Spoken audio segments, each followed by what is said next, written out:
저는 정말 이 얘기 해드리고 싶어요. 지금 막 아세안이 답이다, 뭐 아세안 뜰 거다. 그거 조금 의심해 보세요. 만만한 데가 아니란 걸 아셔야 되는 게요. 우리보다 훨씬 더 먼저 세계화된 곳이에요. 생각해 보세요. 식민 지배를 프랑스, 영국, 네덜란드에 받았어요. 그러면 그 나라들과 교류하면서 서구에 대해서, 세계에 대해서 누구보다 잘 알고, 외국인들이 다루면 어떻게 다뤄야 될지, 뭘 조심해야 될지, 우리가 안 뺏기면서 어떻게 우리의 어떤 자존심을 유지하면서 경제개발을 할 수 있을지를 어떻게 보면 우리보다 더 잘 아는 사람들이라는 거를 저는 잊지 말아야 된다고 생각합니다. 아세안이 좋은 점은 뭐냐면 네. 굉장히 다양한 지역이 있다는 거. 그러니까 나에게 맞는 지역이 분명히 있을 거예요. 뭐 대박은 아니더라도 어느 정도 우리가 네. 경제적인 기회를 그래도 찾을 수 있는 곳. 중국과 인도 당연히 좋습니다. 네. 커요. 근데 경제 크다 그래서 거기 한국 사람이 가서 할 수 있는 게 많은 건 아니에요. 네, 경제 신들을 모시고 그분들의 높은 또 깊은 인사이트를 들어보는 시간, 신과 대화 시간이죠.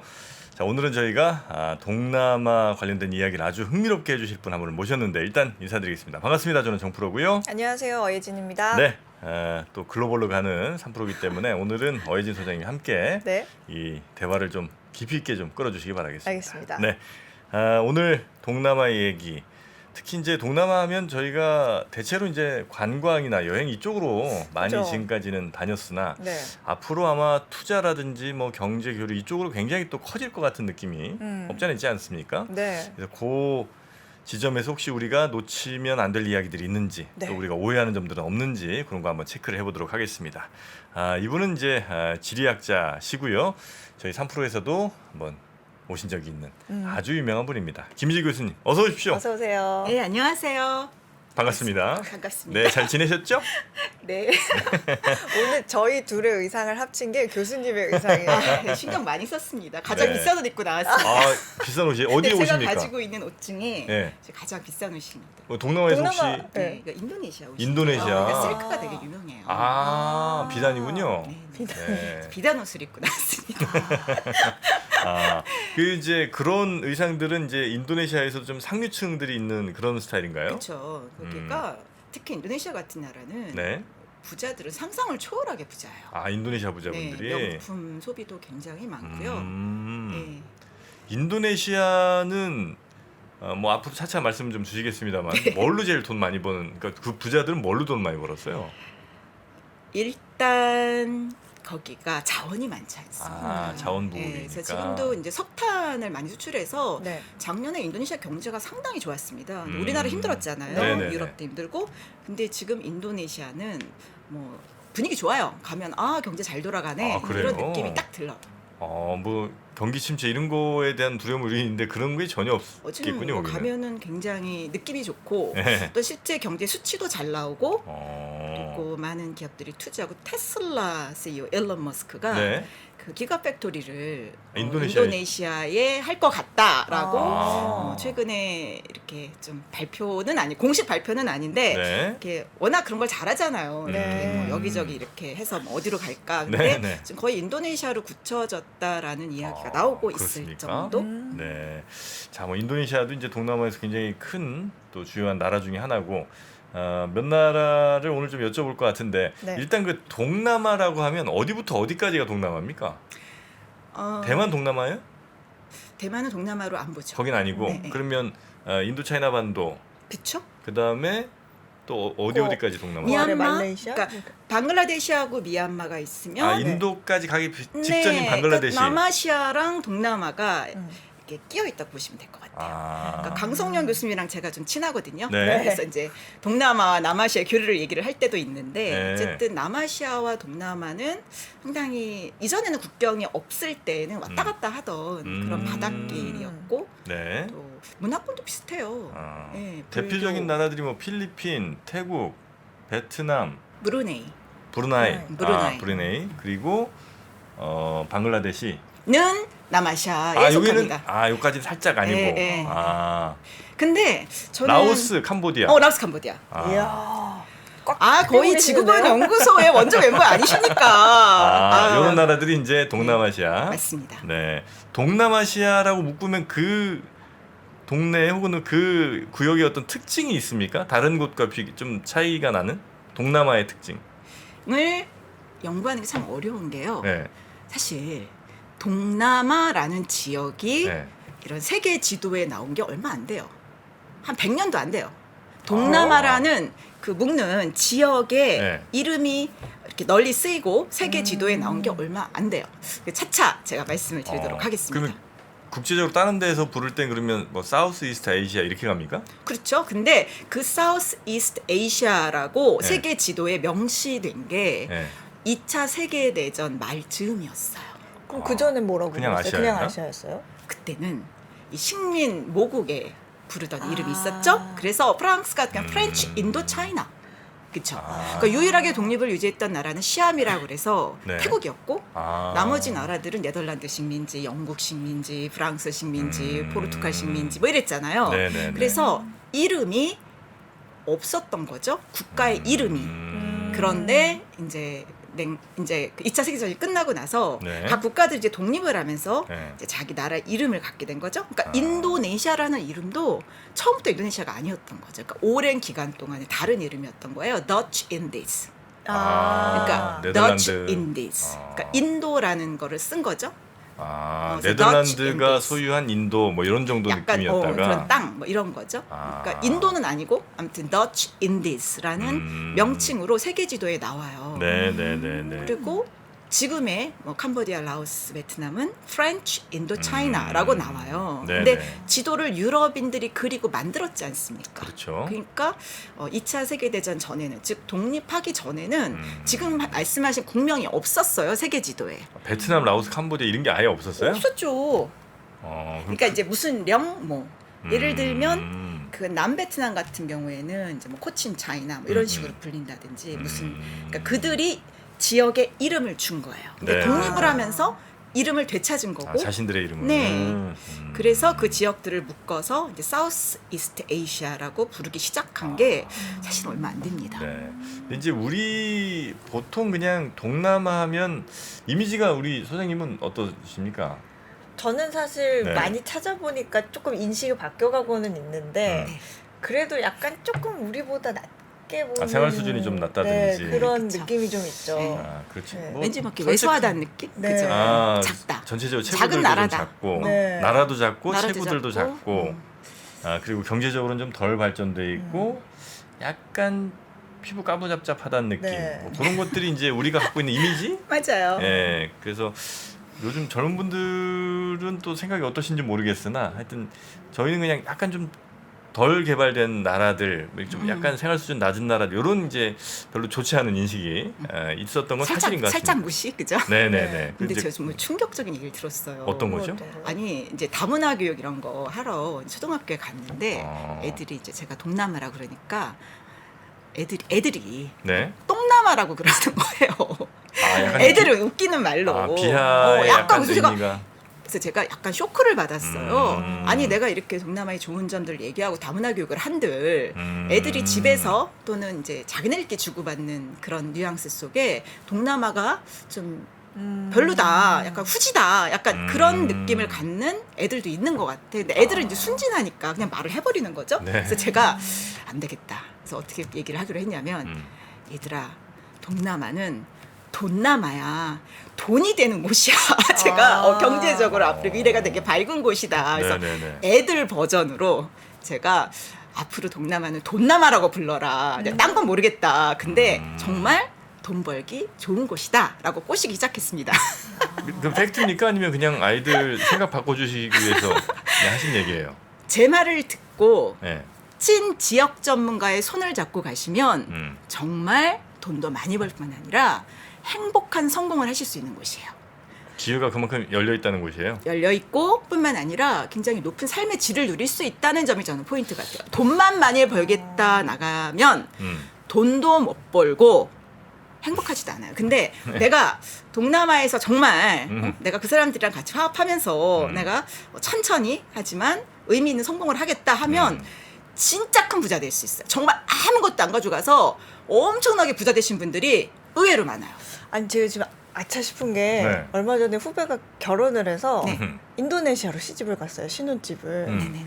그 친구가 되게 빅픽처가 있는 친구였네요. 그쵸? 아, 그래서 동남아에서 한국인이 성공하기 가장 좋은 방법 중에 하나가 현재 유력 인사와 결혼을 하는 겁니다.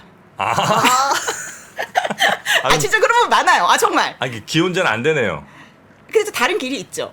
아, 다른 길이 또 있습니까? 기혼자도 길이 있습니다. 아까 교수님께서 아니, 그리고- 저보고 인도네시아 가서 사업해보라고. 그리고 동남아는 굉장히 사람과 결혼이 자유로워요. 그래요? 네. 그 무슨 얘기죠? 아니, 그러니까 뭐 우리나라는 뭐 요즘은 좀 돌싱에 대한 약간 네. 편견이 없어졌지만 네. 좀 약간 그래도 좀 부끄러운 일이라고 생각하잖아요. 네. 근데 동남아는요, 굉장히 남녀 관계가 평등하고 마음이 안 맞는데 같이 사는 거 굉장히 위선적이라고 생각해요. 동남아가? 네, 그래서 정치인뿐만 와. 아니라 경제 하시는 분들도 뭐 여자도 되게 능력 있는 분들이 많고요. 그래서 뭐 마음에 안 들고 뭐 그럴 수 있잖아요, 살다가. 그래서 헤어지는 것에서 별로 두려움이 없어요. 이혼, 재혼 뭐 이런 거에 대해서도 편견 없으시고? 네. 심지어 인도네시아 같은 경우에는 무슬림 인구가 87%에 달하는데도 어머나.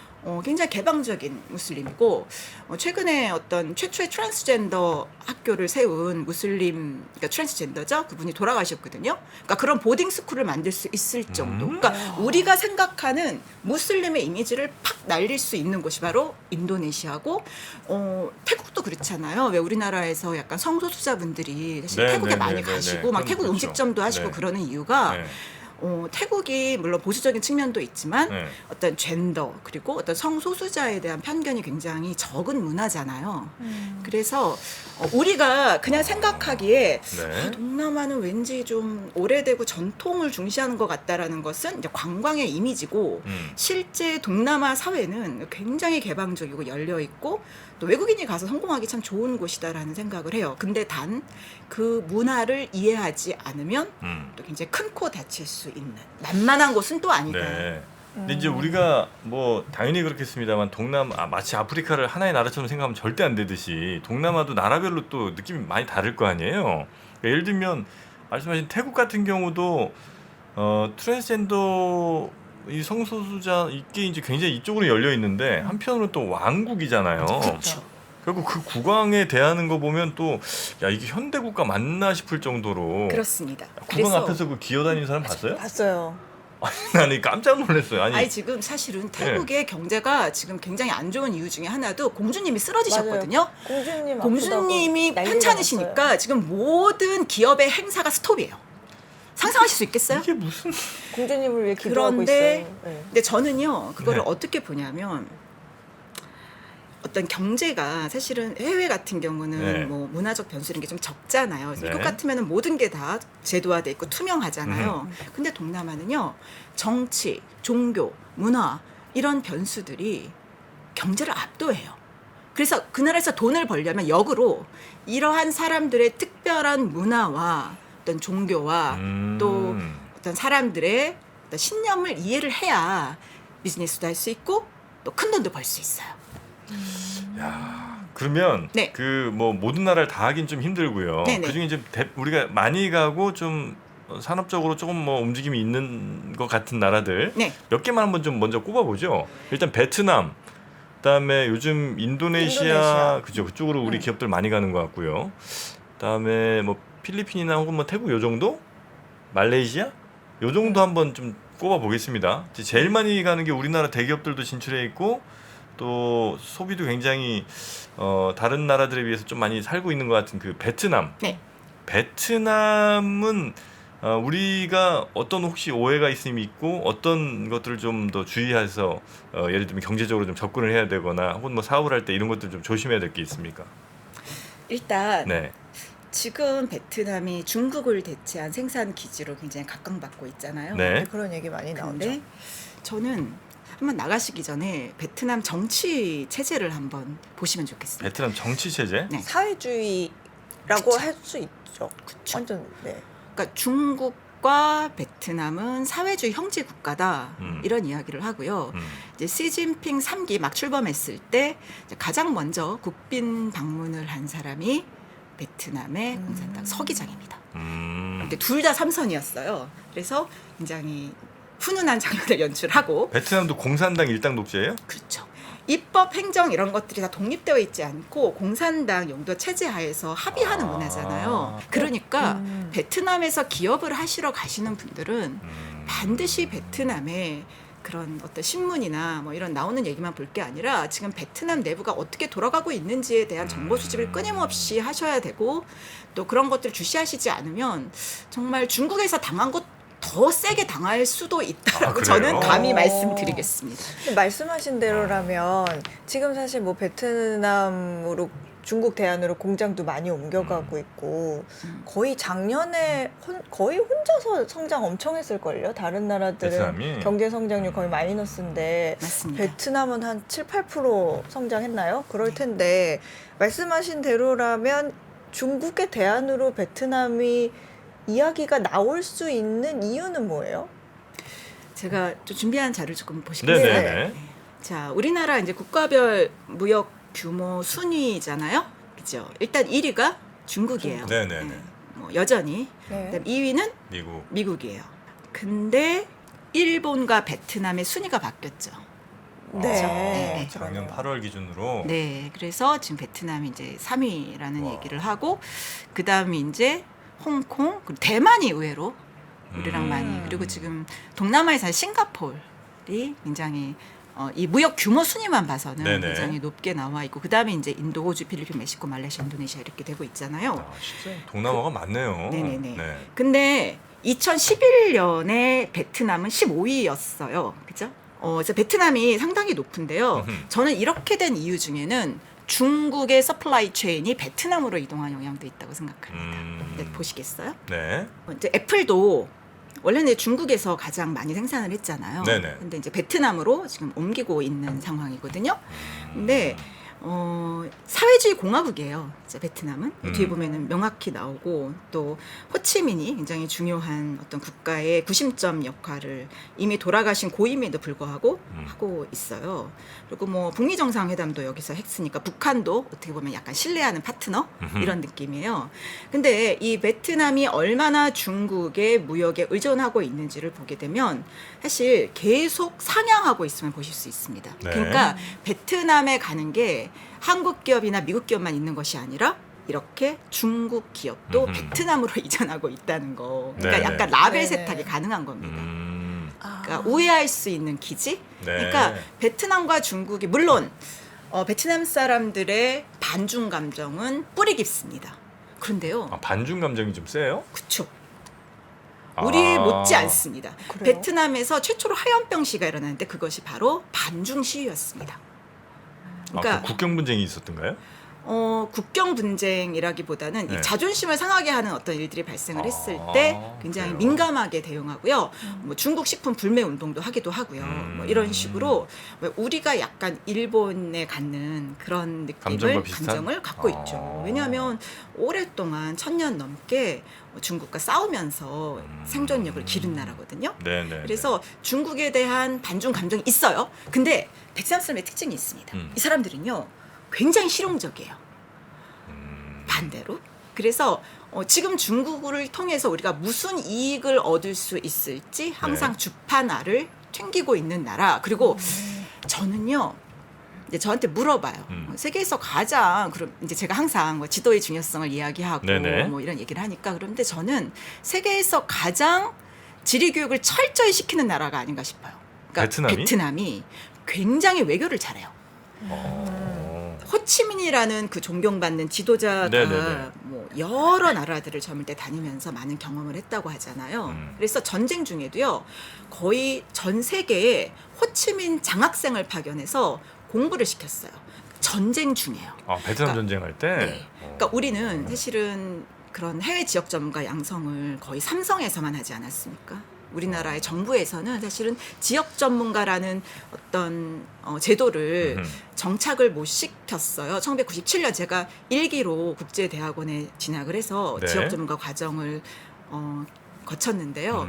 그게 이제 학자분들이 하시다 보니까 이제 학문적으로 흘러가서 정말 어떤 그 지역의 정치, 경제, 사회, 문화, 언어를 다 할 수 있고 정말 그 나라 사람처럼 생각할 수 있는 게 저는 지역 전문가라고 생각을 하거든요. 네. 그러니까 그 지역에서 연구를 많이 했다고 해서 지역 전문가 되는 건 아닐 수 있어요. 근데 그런 점에서 베트남은 지금 한창 전쟁을 하고 있는데 미국이랑 네. 그때 전 세계로 보낸 거예요. 그래서 그 사람들이 전쟁 끝나고 돌아와서 베트남을 재건하고 외교 관계를 하는 데 있어서 그 사람들의 역할이 컸고요. 네. 대표적인 사람이 빈그룹, 그러니까 베트남의 아. 삼성 내지는 현대라고 네네네네네. 하는 그 빈그룹의 그 부엉 회장이 러시아에서 모스크바에서 지질학을 전공했어요. 그리고 나서 우크라이나에 가서 창업을 했고요. 거기서 식분사업에서 돈을 벌어가지고 베트남에 와서 다시 사업을 시작한 거예요. 이게 전형적인 베트남 사람들의 성공 방정식입니다. 아, 해외에서 먼저 사업을 그쵸. 하고. 네. 아 그래요. 그래서 이 우크라이나를 러시아가 침공했을 때 네. 인도주의적인 관점에서 볼 때는 저도 사실은 우크라이나를 지지합니다. 음. 하지만 국제 정치는 냉혹한 거잖아요. 네. 그 판을 읽어야 되잖아요. 나의 실속을 따져야 되잖아요. 그래서 베트남과 싱가포르는요. 그 우크라이나 편을 들지 않았습니다. 그러니까 약간 기권하는 식으로 해서 그렇게 애매한 입장을 취했거든요. 네. 근데 사람들이 다 의외라고 생각했죠. 왜냐하면 우크라이나와 러시아의 관계는 베트남과 중국과의 관계하고도 같거든요. 그러니까 그런 강대국에서 항상 시달리던 나라가 우크라이나가 그렇게 어려움을 당했는데 베트남은 슬쩍 어떻게 보면 러시아 편을 드는 그런 형국이었던 거예요. 근데 못하지 않음으로써 그쵸. 러시아 편을 약간 들어주게 되는 네, 그림이. 네. 근데 저는 그럴 거라고 생각했어요. 당연히. 사람들이 이해를 못 하더라고요. 근데 저는 네. 이 베트남 공산당 서기장부터 해서 베트남에요. 모스크바 대학 유학생들이 지금 원로로서 굉장히 권력을 다 장악하고 있거든요. 아 그래요. 네, 그래서 러시아와의 커넥션이 굉장히 튼튼할 뿐만 아니라 심지어 야짱 같은 데는 완전히 러시아 거리예요. 그러니까 러시아에 군 기지가 있었어요. 그래서 해군들도 많이 오고 또 부자들이 또는 뭐 관광도 많이 오고. 그래서 야짱에 가면 러시아 촌이 있거든요. 네. 그러니까 베트남 입장에서는 러시아를 놓칠 수가 없는 거예요. 그리고 베트남 돈에 보면 남부지방에 발전소를 지어줬어요. 1980년대. 그래서 그거를 기념하는 그 돈 뒷면에 발전소가 있을 정도로 이 소련, 러시아와의 우호 관계를 지금도 유지하고 있고 네. 또 잊지 않고 있습니다. 저는 솔직히 베트남 사람 굉장히 존경스러운 게요. 그 의리가 있어. 베트남이. 네. 저도 한 25년 전에 베트남 처음 들락날락했는데 네. 그때 봤던 사람들하고 지금도 연락하고 공무원이 안 바뀌어요. 베트남은. 우리는 매 계속 보직 순항을 하잖아요. 네. 근데 베트남은 그 말단 직원이 차근차근 그러니까 공산당 체제인 것 같아요. 중국도 그렇잖아요. 그래서 검증받고 올라간 사람들이 지도자가 되거든요. 그래서 그런 어떤 의리라든지 어떤 국제 관계에 있어서도 실속을 따지고 러시아와 우리가 이런 관계가 있었고 이런 더 오랜 관계가 있는데 우리가 어떻게 네. 러시아의 어떤 뭐 좀 안 좋은 그런 일을 할 수가 있겠냐 이런 것도 있었고 저는 플러스요. 네. 생각해 보세요. 빈그룹 회장이 러시아도 알고 우크라이나도 알잖아요. 러시아에서 공부를 했고 우크라이나에서 사업을 한 사람이에요. 네. 얼마나 잘 알겠어요. 지금 러시아 우크라이나 상황은. 그러니까 이거는 오래 갈 거다. 개입하는 것은 어떤 한 편을 딱 드는 것은 굉장히 우리한테 네. 부정적일 수 있다. 우리는 애매한 포즈를 취하는 게 좋겠다라고 그 내부에서 네, 의사결정을 한 것이고 그게 그런 표결로 나타난 거죠. 뭐 굉장히 실리적이란 말씀을 좀 해주셨고요. 네네네. 그다음에 의리가 굉장히 있는 사람들이라는 네. 그런 판단을 해주셨고, 네. 저희가 얼핏 뭐 베트남에 대해서 그냥 이렇게 표면적으로 들을 때 굉장히 자존심이 강하다는 얘기를 좀 듣기도 했거든요. 맞습니다. 요것도 맞습니까, 요거는? 맞습니다. 조금이라도 어떤 베트남 사람들의 자존심을 건드리는 행동을 하면 네. 바로 퇴출될 수도 있어요. 정말 리스크 관리가 필요해요. 그 자존심을 건드는 게 어떤 부분에서 건드려요? 어떤 포인트예요? 어떤 거에 자존심을 많이 상해합니까, 그 사람들은? 뭐 예를 들면 뭐 베트남이라는 나라에 대해서 뭐라고 하면 싫어할 수도 있고 뭐 그 무슨 베트남 전쟁에 대해서 뭐라고 하면 싫어할 수도 있고 굉장히 여러 제가 포인트 있을 수 지도를 있죠. 사례로 예를 들게요. 그러면. 네. 그러니까 제가 이런 사례를 봤습니다. 그 중국과 얼마나 그 영토 전쟁, 특히 이제 그 섬을 중심으로 해서 남중국해에서 경쟁이 심하잖아요. 네. 그래서 얼마나 이들이 똘똘 뭉쳐 있냐면은요. 그냥 말단 직원이에요. 그냥 베트남에. 네. 근데 중국 사람들이 이제 사업을 하겠다고 해서 서류를 받기 위해서 중국 여권을 들고 왔어요. 그런데 중국도 되게 또 지리를 강조하는 나라예요. 그러니까 중국 여권에 이 지도가 이제 배경으로 들어가 있는 겁니다. 중국 여권의 지도가 그러니까 이제 중국 여권에 그러니까 이제 그 위조를 방지하기 위해서 중국 지도가 네, 중국이 연하게 네. 이렇게 이제 들어가 있는 거를 썼대요. 그런데 거기에 섬이 들어갔구나. 그 걔네들은 이제 뭐 난사구다라고도 안 해, 뭐 호황사 뭐 이렇게 네, 걔네들 네. 제가 스프라틀리 아일랜드라고 하는 건 괜찮은데 중국식 뭐 난사군도 황사군도 그러면은 엄청 화내요 저한테도. 우리 베트남 이름을 불러달라고 호황사 뭐 이런 식으로 불러달라는 거예요. 그리고 네네네. 그 거기에 지도를 딱 보니까 얘가 말단 직원이 거기에 우리 베트남 섬이 중국 여권에 표시돼 있다는 거를 문제를 삼아서 이 사람이 돌려보냈다는 거 아니에요. 너 꼬장꼬장하게 한 거죠. 그래서요 더 놀라운 건 뭔지 아세요? 뭔가요? 그래가지고 하도 이제 사업을 하는데 자꾸 막히고 안 되고 그러니까 뭐 이게 사실인지는 모르겠어요. 근데 어쨌든 중국의 여권에서 지도를 삭제했다는 거예요. 중국이 그렇게 해줬다고요? 근데 그건 자도 모르겠어요. 저도. 근데 어쨌든 제가 듣기로는 그러니까 이거는 이제 썰입니다. 네, 그러니까 네, 이제 네.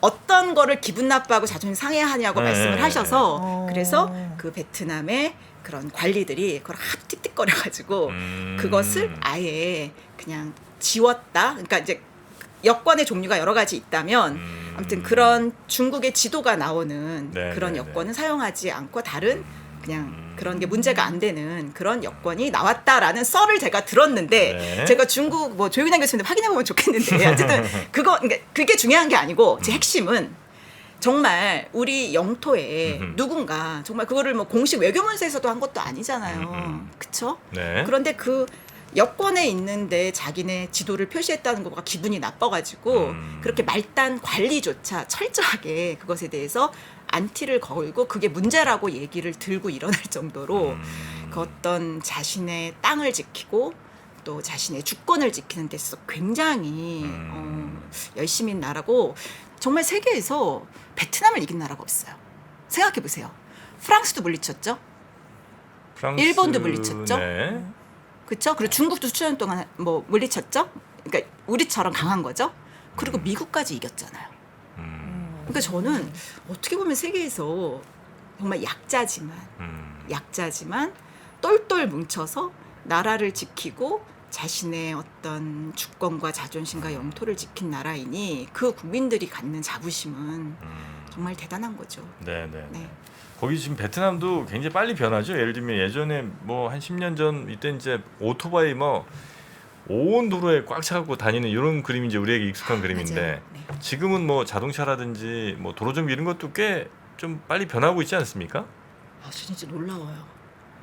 놀라운 수준이에요. 네. 어. 이게 지금 베트남 모습이거든요. 짱땡이라고 하노이에 와. 있는 호텔이에요? 백화점인데.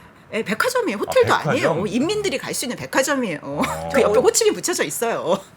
어디에 있는? 하노이에 있습니다. 하노이예요? 네, 사이공도 아니. 사이공은 더 화려해요. 어. 그러니까 남쪽이 도시 이름이 원래 사이공이었는데 네네. 이제 점령하고 나서 호치민으로 바꿨잖아요. 근데 하노이는 좀 후졌었어요. 사이공보다. 네네네네. 근데 하노이의 짱땡 거리에 있는 백화점이에요. 명품 다 있고요. 네. 엄청 사람들의 소비 수준이 높고요. 그리고 이 사람들 꽃을 좋아해요. 그러니까 이 생활 수준이 약간 프랑스식이야. 아, 영향을 좀 많이 받았군요. 유럽. 많이 받은 게 아니라 프랑스 사람들이 여기서 럭셔리를 누린 거죠. 그러니까 이 하노이나 사이공의 도시가 기본적으로 카페 문화라든지 이 사람들의 어떤 소비 생활 수준이 뭐 오페라 하우스도 있고요. 뭐 나름 굉장히 높다. 그리고 그러나 물론 이제 빈부격차는 꽤 크게 존재하죠. 그렇죠. 그렇지만 중국처럼 관리가 안 되진 않아요. 저렇게 격변이라고 해야 되나요? 저렇게 변화할 수 있었던 원동력은 뭘까요? 그 젊은 사람들이 많아서 그런 걸까요? 베트남의 인구가 뭐 젊은 사람들이 평균 굉장히 연령도 많잖아요. 낮고 아마 네. 교육도 굉장히 아마 교육열도 좀 높은 편이죠 베트남이. 그렇죠. 네. 근데 저는 참 놀라운 게요. 그러니까 사회주의 공산당에도 불구하고 굉장히 다양한 교육의 기회를 제공한다는 거. 저는 그런 점에서 그냥 유연하다라는 네. 생각을 해요. 왜냐하면 우리나라는 이제 뭐 어떤 외국인 학교라든지 이런 교육을 국제화하는 데 있어서 상당히 또 많은 반발도 있고 국민 감정도 그렇잖아요. 근데 베트남은요, 뭐 특히 이제 호치민 같은 데 가보시면은 정말 다양한 외국계 학교들이 들어와 있어요. 그리고 그걸 허용해요. 그리고 뭐 그렇게 가격이 많이 높지도 않고 네. 어떤 면에서 그 한국 분들이 되게 베트남 가서 유학시키는 경우도 많이 있거든요. 왜냐하면 거기에 프랑스 학교도 있고 호주 학교도 있고 미국, 영국 학교가 다 있고 저는 놀라웠던 게 미인 그룹은 사실은 공산당과 밀접한 관계 속에서 성장한 회사라는 거 누구나 알고 있거든요. 네, 네. 물론 공식적인 얘기는 아니지만 왜 그런 거 있잖아요. 모두가 다 네, 알고 네, 있는. 그렇죠. 어떻게 공산당이 비호 없이 그 아무리 그 기업 총수가 훌륭하다고 그래도 그렇게 성장을 하겠어요? 네. 그런데 그 빈그룹이 만든 아파트 주상복합 안에 그런 외국인 커리큘럼을 위한 그러니까 외국어를 배우고 어떤 글로벌 인재가 되기 위한 그런 커리큘럼이 있는 그러니까 외국인 교사도 다 들어오고 그런 학교가 있어요. 그러니까 우리로 말하면 정말 좀 상상하기 어려운 타워팰리스 안에 학교를 안에 만들어준 그쵸. 거예요. 네. 근데 그 학교가 굉장히 뭐 국제적인 커리큘럼을 따라가고 비싸겠군요.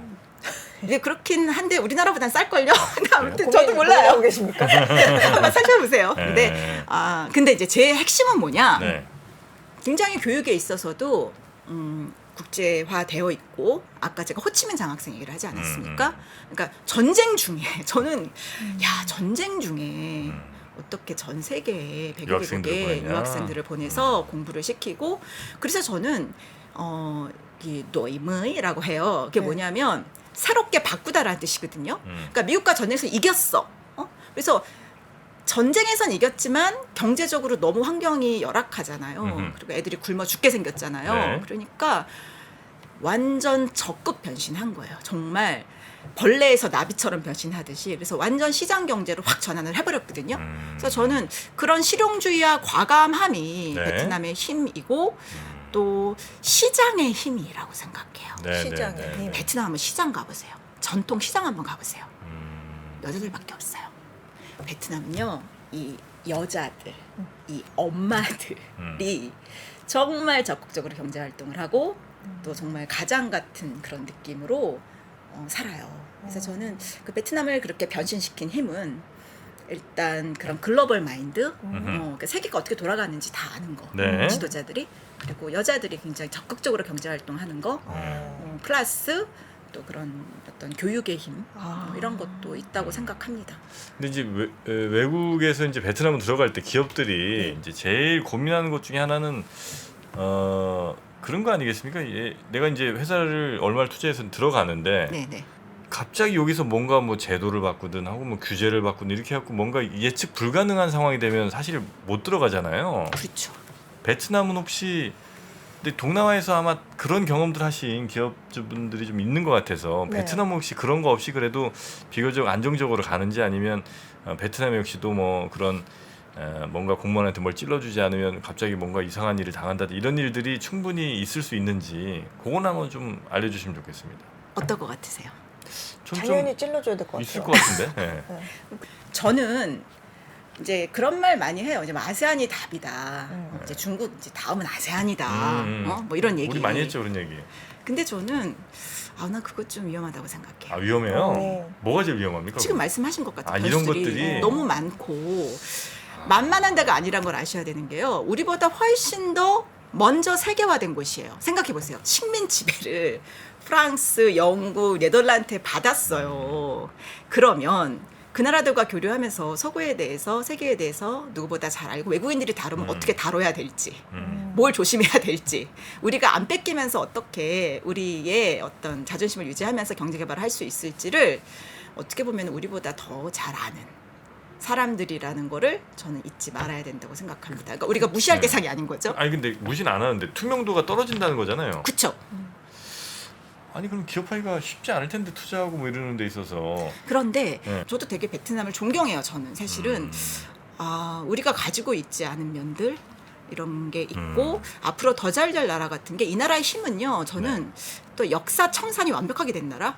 왜냐하면 지금 어느 사회든지 되게 양극화도 심하고 네네. 또 정치적으로 되게 분열돼 있잖아요. 우리나라도 그렇고 미국도 그렇고 전 세계가 그래요. 네. 근데 저는요, 물론 빈부격차는 있지만 베트남 같은 경우에는 호치민이라는 정말 근검절약했다고 하고 정말 제가 봐도 존경스러워요. 그러니까 그런 정말 존경할 만한 윈이 딱 하나 있는 거예요. 그러니까 베트남 돈을 보시면 모든 돈의 앞면이 베트남 돈에 보면 호치민이거든요.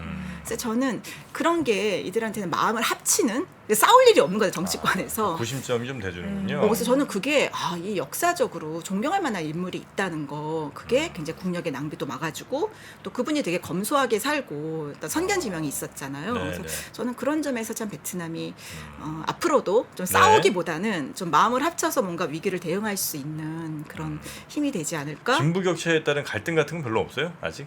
제가 그 얘기 좀 해드릴게요. 이건 베트남뿐 아니라 모든 동남아에 해당돼요. 예, 예. 아까 그 동남아의 공통점이 네네네. 뭐냐라고 질문을 주셨으니까 제가 좀 대답을 해드릴게요. 저는요, 동남아가 앞으로 좋은 이유 중에 하나는 식량이에요. 식량? 피터 자이안의 최근 책을 한번 보시면 지정학의 전문가잖아요. 근데 그분이 인구 얘기를 하고 식량 얘기를 하거든요. 앞으로는 식량이 굉장히 중요한 자원이 된다는 얘기는 누구나 알고 있고, 네. 더군다나 기후위기, 뭐 환경 변화에 의해서 더 중요해졌잖아요. 네. 근데 제가 동남아의 가장 장점이 뭐냐고 했을 때 저는 환경적 건강한이라고 저는 생각해요. 서스테이너블해요. 아직. 왜냐하면 개발이 덜 된 데가 너무 많고 아직도 숲이 남아있고 아직도 농지가 남아있는 거의 유일한 어떻게 보면 세계의 허파 같은 곳이라고 생각을 하거든요. 그리고 동남아는요. 지금 미얀마가 물론 굉장히 힘든 상황이긴 하지만 굶어 죽는 사람 얘기는 없어요. 물론 총을 맞는다든지 뭐 폭력에 시달리는 사람들 얘기는 있지만 동남아는요. 어떤 상황에서도 굶어 죽지 않아요. 왜? 너무나 지리적으로 축복받은 환경이에요. 그래서 유럽 사람들이요. 동남아를 뭐라 그랬냐면 황금의 땅, 천국, 그리고 뭐 그렇잖아요. 유럽 사람들이 이 향신료, 뭐 정향이나 후추나 이런 거 하나 가져가면 엄청 돈 버는데 베트남뿐만 아니라 모든 이 동남아시아 지역이 향신료나 이런 먹을 것들이 풍부하잖아요. 바다가 풍족하진 바치잖아요. 않아도 적어도 굶어 죽는 굶어 사람은 죽진 없다. 않아요. 그래서 여러분들이 조심하셔야 될 게 우린 베트남 가난하다, 뭐 동남아가 가난하다 네. 그러는데요. 그들은요, 야, 우리가 돈이 없지 존심이 없냐? 막 이런 느낌? 왜냐하면 어떤 상황에서도 굶어 죽지는 않는다, 내가. 이런 것 때문에, 이렇게 돈 준다고 다 일하고 그런 사람들은 아니에요. 동남아 사람들은. 동남아 사람들은 자기를 자존심 상하잖아요?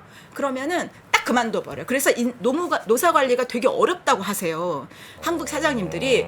아니, 얘네들은 돈을 줘도 일을 안 해. 뭐 이런 느낌? 근데 역으로 생각해 보시면은요. 이 사람들은요 이미 오래전에 유럽 식민지를 네덜란드 통치를 인도네시아는 350년 받았고요. 베트남도 오랜 프랑스 식민지를 받았잖아요. 근데 욕하면서 배운다고 그런 프랑스의 제도나 사상이나 어떤 노사관계나 어떤 인권이나 이런 걸 다 배운 거예요. 그래서 세계에서 가장 공정무역 커피가 먼저 이렇게 실현된 데가 또는 그 고발된 데가 그 참상이 노동자의 네. 참상이 인도네시아잖아요. 막스 하벨라르가 인도네시아 자바섬의 관리였어요. 그러니까 우리가 생각한 것 이상으로 노동이나 인권이나 이런 측면에서 이미 사람들이 깨어 있고 외국인들이 우리를 함부로 대했을 때 우리가 어떻게 대응해야 되는지도 다 알고 있고 그래서 굉장히 존중해줘야 되고요. 실제로 한국에서 이제 성공하신 사장님들 있잖아요. 네. 그런 분들 보시면은요, 진짜 그 노동자들 가족처럼 대해주고 정말 마음을 열고 잘하잖아요. 그러면 안 떠나요. 정말 충성을 다해요. 설령 월급이 밀려도 그런 거 그냥 버티고 오히려. 일해주는데 근데 괜히 돈으로 이렇게 막 야 너 10만 원 더 줄게 뭐 네. 이런 건 안 된다는 거군요. 그러면 언젠가 당해요. 그게 뭐냐면 1998년 제가 목격했어요. 그게 뭐냐면요, 인도네시아가요. 화교 또는 화인이라고 하죠. 근데 네. 인도네시아의 화교 화인은 좀 특징이 있어요. 이게 60년대에 한번 그 사회주의 뭐 공산당 이런 그 제거 바람이 있어가지고 이 차이니즈들을 공산주의자로 몰아서 거의 학살을 한 적이 있어요. 인도네시아가 네, 모르셨죠? 네. 그게 안 나와요. 근데 그 수하르토 네, 독재가 수하르토 30년 있었거든요. 네네. 그건 아시죠? 네. 그래서 사실 그때 외국 학자들도 비판적인 연구를 하는 학자들은요 인도네시아 못 갔습니다. 받지 않았어요. 비자를 안 내줬어요. 네네. 그래서 사실 인도네시아가 굉장히 큰 나라인데 거의 30년 동안 자유로운 어떤 비판적인 연구가 불가능했어요. 어디만 허용이냐 발리만 갔어요. 그래서 그렇게 인도네시아 연구자 중에 발리 연구자가 많은 거예요. 그 조그만 섬이. 근데 거기는 제가 볼 때 인도네시아의 섬이 아닐 수도 있어요. 거기는 모든 거의 인도네시아 섬들이 무슬림이 많은데 거기 힌두의 섬이잖아요. 그리고 분리돼 있잖아요. 그러니까 일종의 약간 특별한 섬? 그러니까 관광 수입을 위해서 약간 테마파크처럼 남겨둔 그런 지역인데 우리는 인도네시아를 어떻게 보면 30년 동안 국제적으로 또 한국 학자들도 연구하기 굉장히 어려웠던 상황. 그래서요 98년도에 폭동이 났어요. 그때 수화도가 무너졌거든요. 네네. 그때요 그 중국 많은 부자들이 그 본독이라는 그 자카르타 북부에 살았어요. 근데 여자들이 막 강간당하고 죽임당하고 폭동이 나서 그런 게 98년이에요. 그 상처가 아직도 있고요. 그래서 인도네시아 보시면 기업인들을 잘 찾으실 수가 없을 거예요. 기업인들 기사가 없어요. 뭐 일론 머스크도 맨날 나와가지고 막 트위터 얘기하고 이러잖아요. 서구는. 또 네. 인도도 마찬가지잖아요. 인도네시아의 대표 재벌 중에 얼굴 내밀고 나와서 3프로 TV 같은데 홍보되고 소개되는 사람 있어요? 다 베일에 가려져 있어요. 아, 돈 벌리는 왜? 뒤에 숨어요? 안 나오려고 그래요. 다 숨어 있어요. 제 친구들 많아요. 제가 예를 들면 그런 유명한 그런 기업체 회장 이런 분들도 나 얼굴은 안 나왔으면 좋겠다. 내가 김 교수는 내가 항상 제가 이브킴이라고 그러거든요. 그래서 제가 인도네시아에서 책도 여러 권 냈고 나름 베스트셀러 작가예요. 그래서 인도네시아 분들하고 친한데 네. 그분들이요 정치인은 달라요. 그분들은 워낙 SNS 알려지고 얼굴이 그래야 보여야. 되니까, 네. 근데 기업체 회장님들은요 그냥 저한테 한국 얘기만 듣고 그분들은 이런 인터뷰나 어떤 그런 공식적인 걸 나가는 거 굉장히 꺼려요. 왜냐하면 한 번 당했거든요. 트라우마가 좀 있구나. 98년도에 정말 근데 그게 억눌려 있던 그런 민심이 폭발해서 그렇게 많은 사람들이 학살을 당하고 근데 아무튼 그런 역사가 있습니다. 네. 근데 조코이가 참 훌륭한 게 조코이가 딱 대통령 되고 나서 정말 국민 통합, 화합 이런 게 이루어졌고 그래서 인도네시아는 지금 꾸준한 성장을 하잖아요. 근데 미얀마 보세요. 정말 대표적 사례라고 생각해요. 정말 지리적 위치도 좋고 모두가 경제에 대해서 장밋빛 전망을 했는데 네. 쿠데타 한번 나니까 싹 지금 뭐 전망치도 안 나요. 미얀마는. 그래서요. 제가 오늘 사실 나온 이유가 네. 저는 뭐 3% 뭐 훌륭한 분들 다 많이 나오시고 그러니까. 근데 저는 정말 이 얘기 해드리고 싶어요. 지금 막 아세안이 답이다. 뭐 아세안 뜰 거다. 그거 조금 의심해 보세요.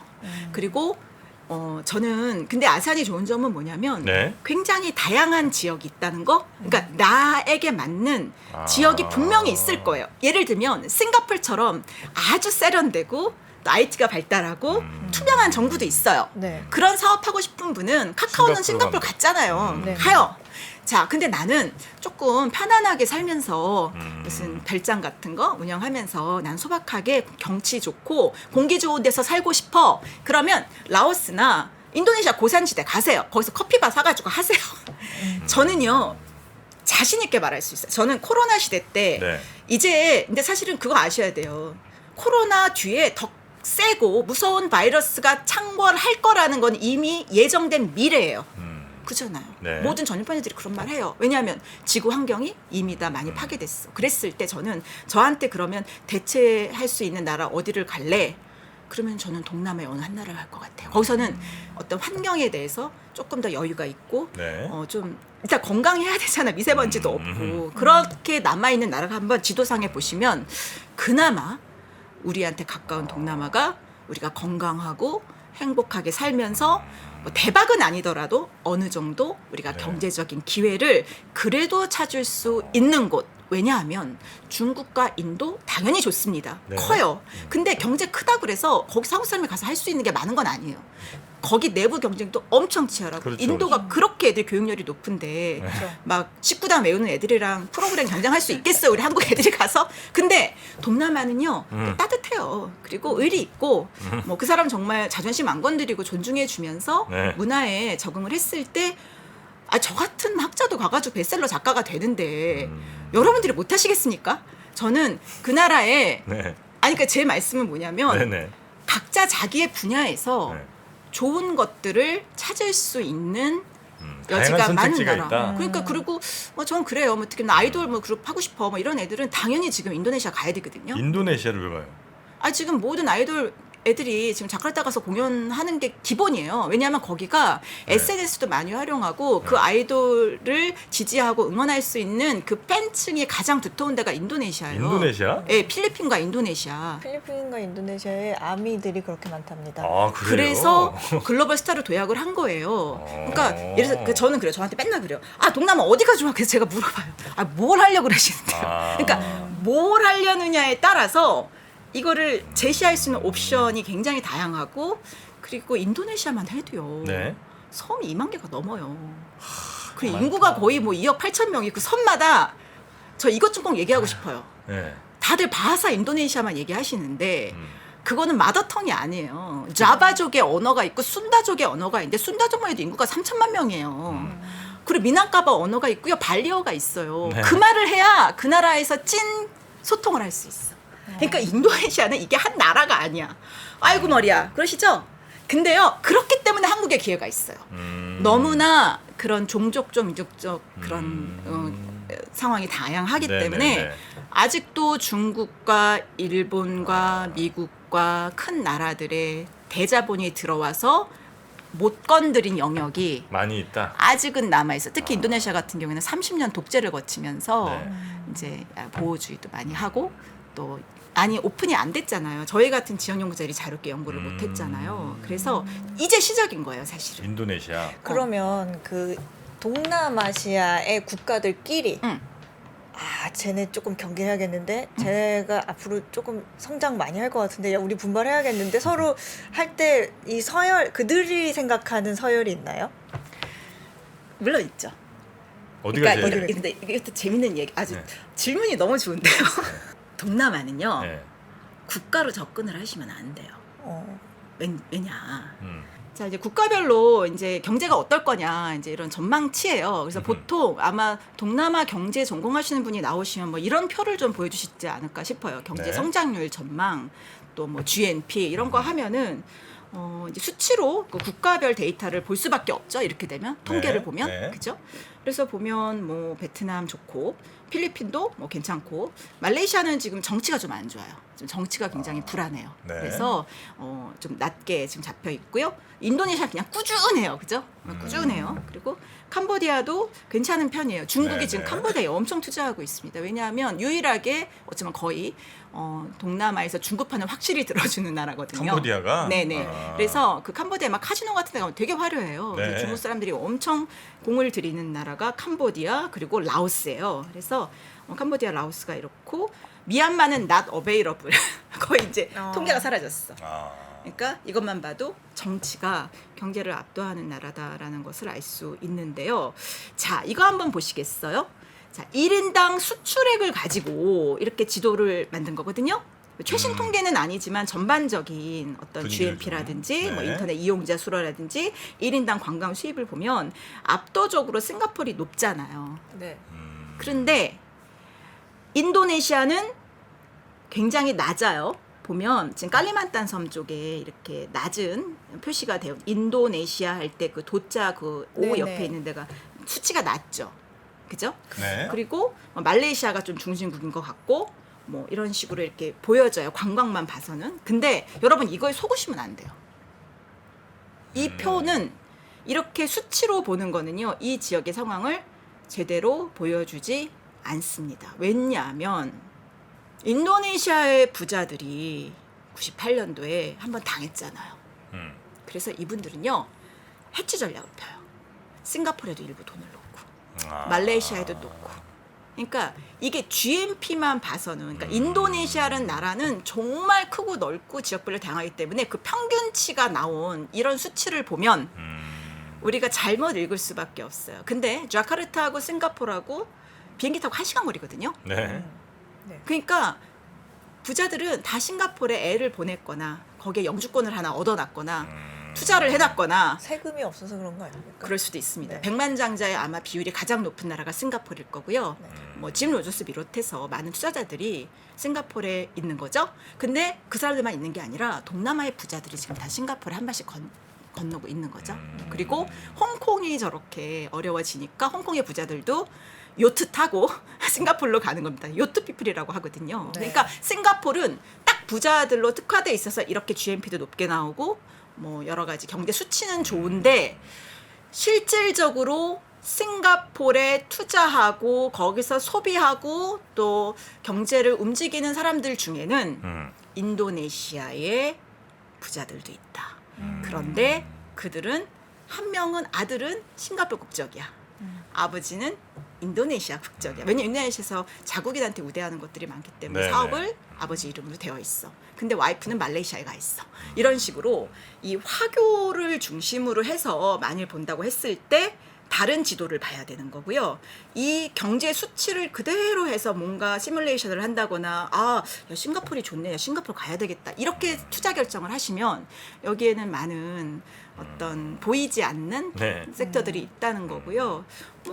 저는 싱가포르뿐만이 아니라 사실은 무슬림 경제도 마찬가지일 거라고 생각합니다. 즉 말레이시아의 무슬림과 인도네시아 무슬림 간의 비즈니스 네트워크가 굉장히 끈끈하거든요. 그러니까 이거를 국가로 보면은 진짜 중요한 경제의 흐름과 투자의 흐름을 놓칠 수밖에 없어요.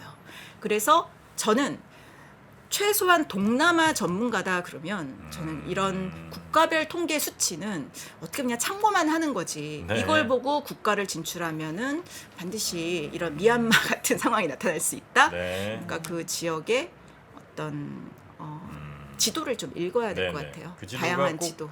우리가 생각하는 그 국경 지도가 아닐 수도 있겠군요. 오히려 정말 중요한 국경 지도가 아닌 음. 뭐 어떤 다양한 뭐 종교 지도든 문화권 지도든 문화권 이런 거에. 지도든 네. 저는 그렇게 읽는 게 맞다고 생각하고요. 근데 또 이렇게 보면 그림이 완전해져요. 그러니까 이건 또 뭐냐면 뭐죠? 이건 스마트폰을 사용하는 사람들을 보여주는 지도거든요. 네. 그 수치를. 그러면 어디를 가시겠어요? 색깔이 어떤 걸 의미하는 거예요? 국가예요. 국가. 카르토그램이라고 그래서 네. 이 면적과 인구 이런 것들을 이 면적으로 표시한 거예요. 그러니까 이 면적이 클수록 그 사용자 수가 상대적으로 많은 거예요. 중국이 크네. 야, 남아시아도 대단해. 인도도 장난 아니네요. 페이스북이나 구글의 CEO들은 이런 지도를 보고 의사결정을 한 거고 손정희도 이걸 보고 중국에서 일단 한탕하고 알리바바 상장하고 인도와 동남아로 2014년에 달려간 거죠. 러시아는 많이 쪼그라들어 있네. 그러니까 푸틴이 전쟁을 하고 싶겠죠.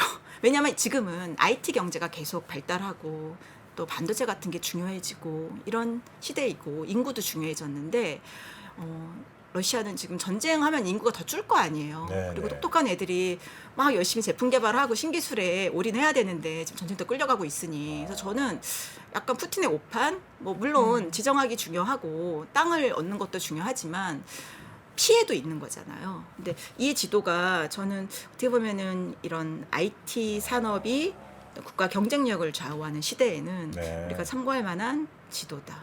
그리고 중국이 수출 수입 1위 하는 국가들이 미국을 능가하고 있어요. 거의 압도하고 있어요.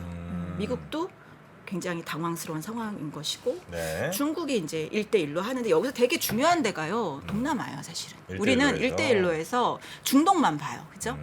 근데 사실은 이 해양 실크루트 남아시아 많이 보시는데 사실은 남아시아를 가려면 동남아를 거쳐야 되거든요. 네네. 그래서 지금 중국이 라오스의 고속철도 놔줬고 또 자카르타 반둥 고속철도 놓고 있고 어떻게 보면은 중국이라는 곳이 네. 이제 와서 많은 걸 하고 있는 거죠. 그리고 저는 오늘 제가 이 지도 하나 읽는 거 설명드리는 것만으로도 저는 제가 밥값을 하고 간다고 네네. 생각하는데요. 이게 뭡니까? 지금 중국 많이 나가지만 옛날부터 많이 갔어요. 중국도 경쟁도 심하고 여러 가지 먹고 살기 정말 가난하고 먹고 살기 힘든 사람들이 이 광저우, 광동, 푸잔 뭐 이런 데서 이 동남아로 오랫동안 이주를 했고 또 유럽 사람들이 와서 도시를 개발하고 산업을 일으키면서 네. 또 노동자로 많이 왔잖아요. 그래서 이 동남아의 도시들 그리고 경제 중심지는 거의 화교들이 장악했다고 보셔도 무방합니다. 저 색이 진한 곳이 중국인 커뮤니티가 강한 곳인데 그 색이 맞습니다. 강한 곳들이 주요 도시들인가요? 아니면- 그렇죠. 그래서 거기에 어떤 경제적인 어떤 기회도 많이 있었던 것이고 지금도 여기 자카르타라든지 뭐 수라바야라든지 인도네시아에서 메단 이 화교들이 있는데요. 근데 제가 여기서 좀 짚어드리고 싶은 게 있어요. 네. 보통은 이제 이런 식의 지도를 보면서 이제 화교들, 동남아에 있는 화교들 얘기를 해요. 이제 홍색 공문연이라고 그래가지고 붉은 연대 네트워크. 그래서 이 서플라이 체인을 이미 오래전부터 동남아시아로 확장을 했고요. 중국이. 네, 그리고 동남아시아에 지금 뜨는 대표적인 그런 기업들도요. 다 알리바바나 텐센트가 지분을 많이 가지고 있어요. 그러니까 이게 저는 그래요. 이런 중국과의 관계, 또 중국 현지에 나와 있는 화교들의 어떤 복잡한 정체성, 이런 것들을 이렇게 도시별로 또 달라요. 화교들이 메단 화교가 다르고요, 자카르타 화교가 다르고요, 수라바야 화교가 달라요. 그러니까 이런 네트워크를 읽어낼 필요가 있고, 거기다 솔직히 하나 더 제가 조금 더 추가하자면 네. 무슬림 네트워크도 있어요. 예를 들어 사람들이 세상에서 유일하게 화교가 없는 나라가 한국이라 그래요. 그렇지 않아요. 인도네시아도 차이나타운이나 화교가 문을 닫은 데가 많이 있어요. 왜?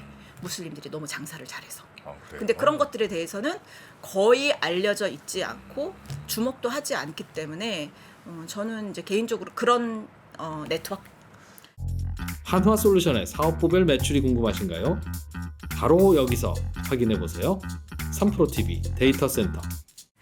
동남아에 만약에 네. 진출하고 싶으시다. 그러면 제가 동남아 소식에 대해서 조금 현지 정보를 얻는 방법은 코트라 같은 사이트에 가면 현지에 다 특파원들이 계세요. 그래서 그분들이 현지에서 지금 뜨는 뉴스들, 현지 얘기들을 많이 올려주시거든요. 뉴스로 만들어서.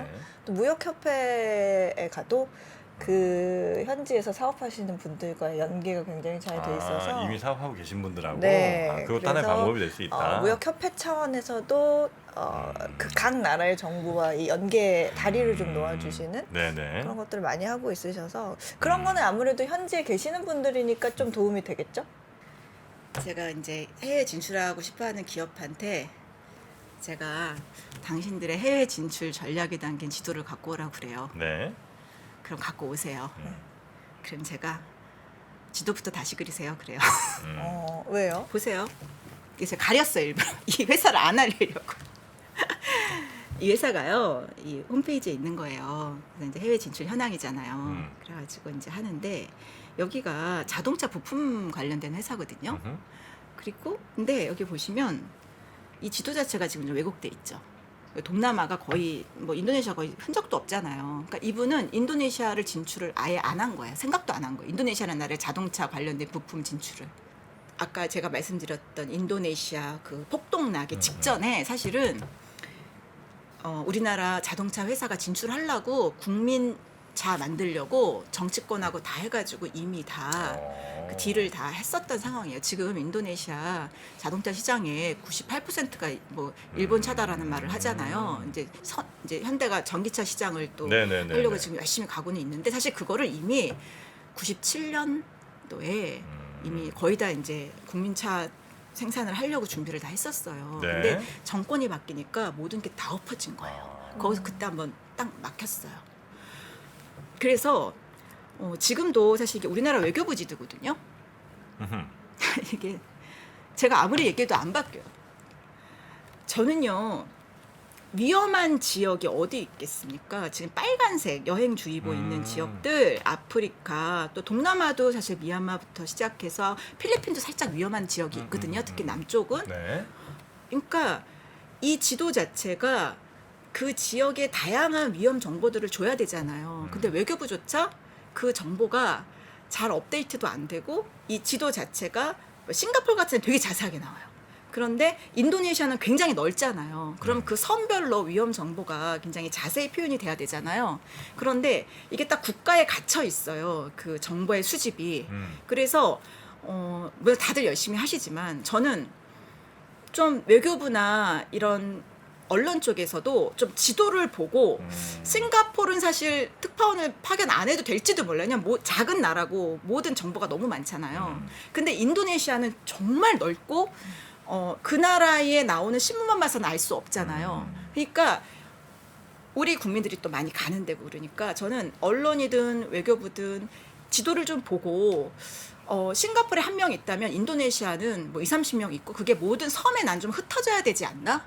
근데 코트라도 주로 수도 중심으로 계시고 수도에서 주로 나오는 신문들을 리뷰하시고 그렇기 때문에 어떤 새로운 기회 발굴이 어렵다. 왜냐하면 제가 보여드렸듯이 중국도 그렇고 오래전에 진출했고 화교들도 많고 일본은 대동아 공영권을 꿈꾸지 않았습니까? 과거에. 네, 그래서 일본 같은 경우는 또 굉장히 섬세하게 지역별로 들어가요. 그래서 제가 수마트라 많이 가는데 수마트라에 이미 일본 회사들이 그런 지열 발전, 태양열 발전, 대체 에너지 이런 것들 개발하기 위해서 많이 가 있거든요. 근데 우리는 전기차만 생각나지 그 전기를 어떻게 공급받을 것이고 어떤 플랫폼들을 구축할 것인가까지는 아직 생각하지 않으시는 것 같고 그냥 배터리 생산, 자동차 생산에만 초점 맞추시는데 저는 좀 더 그 자동차가 달릴 지역을 생각하고 그 전기를 그러면 어떻게 공급할 것인가? 네네. 그래서 지금 사실 인도네시아가 세계 2위의 지열 발전량을 가진 나라거든요. 지진이 많이 일어나고 불의 고리에 있지 않습니까? 적도에 네네. 불의 고리. 그러면 인도네시아 같은 경우에는 역으로 지열 발전하기가 좋은 거예요. 그러니까 이 대체 에너지 같은 경우는 그 지역의 자연 환경의 특성을 살려서 네, 인프라를 다시 깔아야 되고 저는 한국 기업이 그걸 좀 잡았으면 좋겠어요. 이 플랫폼, 네, 생태계 이런 것들을 같이 봐야 그런데 그것은 아까 제가 보내드린 그런 공간 통계라든지 아니면은 뭐 국가별 통계라든지 네, 뭐 네. 경제 성장률이라든지 또는 수도에서 어떤 그냥 에어컨 나오는데 앉아가지고 그냥 자료만 긁어서는 도저히 알 수 없는. 도저히 알 수가 없으니까 네, 네. 제가 현장을 뛰는 거 아니겠어요. 저도 호텔에 앉아가지고 그냥 뭐 있는 자료만 짜깁기 하면 저도 편해요. 근데 네. 그 자료는 쓸모가 없어. 죽은 자료죠. 현장에 가야 돼 무조건. 그렇죠, 그렇죠. 그리고 네. 사람들을 만나고 또 변화를 관찰하면 저는 왜냐면요. 가면 거기서 제일 큰 백화점 잘 팔리는 거 눈에 딱 보여요. 그러면 그게 돈 버는 거잖아요. 네네네. 해외에 나가서 내가 뭔가를 해보려고 하는데 네. 아니, 누가 알아서 해주겠지. 이거는 정말 안 되는 거고. 맞아요. 뭐 그 나라 말도 기본적인 회화 정도는 나도 공부를 하고 가서 맞아요. 또 그 나라 사람들과 대화해보고 또 그 나라 사람들이 가는 뭐 시장이든 백화점이든 네. 돌아다니면서 또 기차역 다니면서 뭐가 될 것 같은지를 끊임없이 공부하고 또 해야지 그냥 뭐 편하게 이렇게 할 것 같으면 뭐 안 할 사람이 어디 있겠어요. 맞아요. 그런 이 건 기업 뭐. 진출할 때도 네. 이게 사실 통계, 경제 수치, 뭐 여러 가지 자료들을 보고 고민하고 결정하는 경우가 많은데 교수님이 말씀해주시는 포인트는 그 지역의 지리적 특성을 반드시 확인을 해야 맞습니다. 된다. 네. 네, 국민성도 반드시 확인을 해야 된다. 그게 네.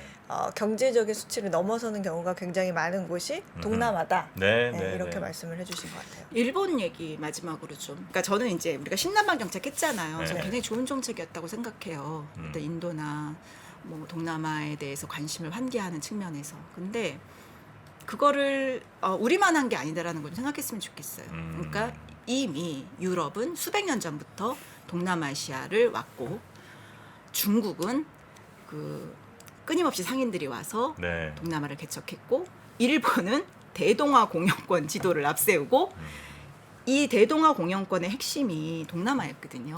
그러니까 얼마나 많은 지도와 자료가 있겠어요. 그래서 지금요 일본은 진출을 할 때 지도를 가지고 ODA도 하고요. 지도를 가지고 이렇게 나가요. 그리고 학자들도 저 같은 학자들도 정말 라오스의 어떤 집에 소뚜껑까지 연구를 해요. 정말 디테일하게 현장에 가서 연구를 하고요. 진짜 지역 전문가들이 엄청 많아요.